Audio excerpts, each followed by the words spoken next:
Good morning, students. Today we will learn about the next part of verb, that is conditionals.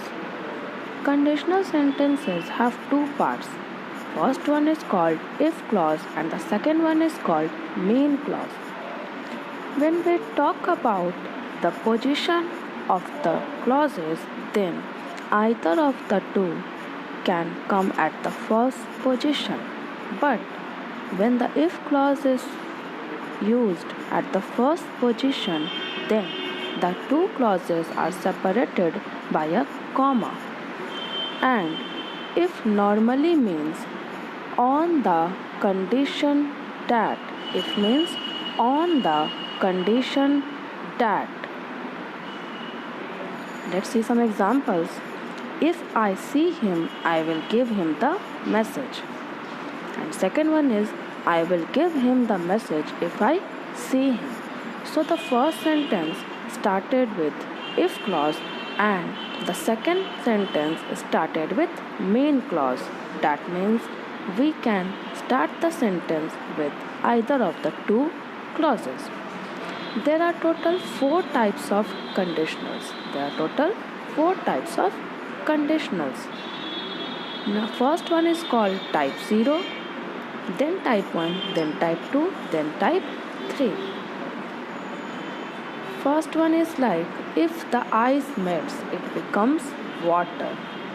Type 1, if I see her, I will give her a message. Type 2, if I went, I wouldn't speak to him. Type 3, if it had rained, I would have taken an umbrella. So these are the 4 examples to explain the 4 types of conditionals. Now we will study one by one about each and every conditionals. So the first one is conditional 0. Structure of conditional 0 is if plus subject plus present simple, comma, subject plus present simple. And if we start with the main clause, then subject plus simple present plus if plus subject plus present simple. That means when we will write any sentence of conditional 0, then the tense we will use in the main clause and in the if clause both will be same, that is present simple. For example, if you heat ice, it melts. If you heat ice, it melts. Second example is if I miss this bus, I am late for work. So these are few examples of conditional 0, and conditional 0 is used when the result is always true. That means when we know that the result which we are talking about is true, then we will use conditional 0. And the second use of conditional 0 is when we talk about any scientific fact. And there is one note that we can use when instead of if. When we will write any sentence of conditional 0, then we can use when in place of if. Now, next move to the next one.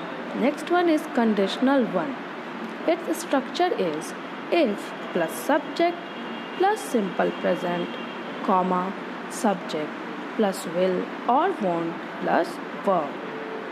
Second type of structure is subject plus will or won't plus verb plus if plus subject plus present simple. That means when we will talk about conditional 1, then in the if clause we use the tense simple present, and in the main clause we will use will or won't with the verb. For example, if you study hard, you will pass your exams. Here study is the verb of simple present, and in the main clause it is used will pass. Second one is if it rains, there will be a lot of traffic. So these are the 2 examples related to conditional 1, and conditional 1 is used when predict what will happen given certain other facts. When we predict that what will happen next with given certain facts, or we use it for things that will probably happen in the real future or for predictions. So we use conditional 1 when we know that what will happen in future, and when we have some facts regarding what will happen in future, then we predict it. So for prediction we use conditional 1. Conditional 2 is used to predict what would happen given an improbable or hypothetical situation. It's different from conditional 1. Its structure is subject plus would, won't plus verb plus if plus subject plus past simple, and if plus subject plus past simple, comma, subject plus would, wouldn't plus verb. That means in conditional 2, the if clause carries simple past and the main clause carries would or wouldn't plus verb. For example, if I won the lottery, I will travel around the world. Here, won is a tense, is a verb of simple past, and I would travel around the world is from the main clause. So, next one is, if we didn't have to work today, we could have a picnic. If we didn't have to work today, here didn't have is from simple past, and we could have a picnic from, it is a main clause. So here also there is a note that sometimes we use should, could or might instead of would. That means there are some sentences where we can use should or could or might instead of would. The last one is conditional 3. Its structure is if plus subject plus past perfect, comma, subject plus would, wouldn't plus have plus past participle. Or second type of structure is subject plus would or wouldn't plus have plus past participle plus if plus subject plus past perfect.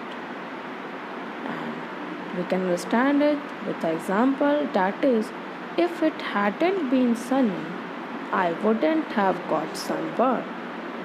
That means if it hadn't been sunny, here this part represents the if clause, and I wouldn't have got sunburn, this part represents the main clause. Second one is, notice that in speech the third conditional is nearly always contracted.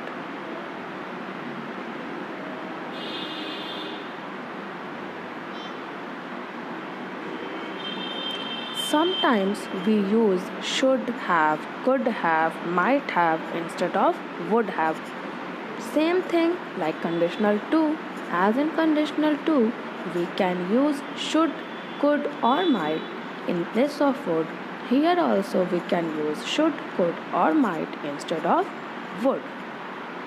So these were the four types of conditionals of verbs that you have to read, you have to study. Now I am providing you some exercises, so I will just discuss 2 to 3 questions here, that how you have to change, how you have to fill, and you will do the others yourself. So the first one is, if you dash not study, you dash fail the test. Here it will be, if you don't study, that means simple present, you will fail the test. This is the case of type 1. If you do not study, you will fail the test. Next one we can discuss like they will meet her if she comes to the party. They will meet her if she comes to the party. The 10th one. It is again the type 1. It is again the type 1 conditional. So what you have to do, you have to just fill all the blanks, you have to do all the exercises, and you have to know that how much you have understood the topic. That's all for today. Thank you.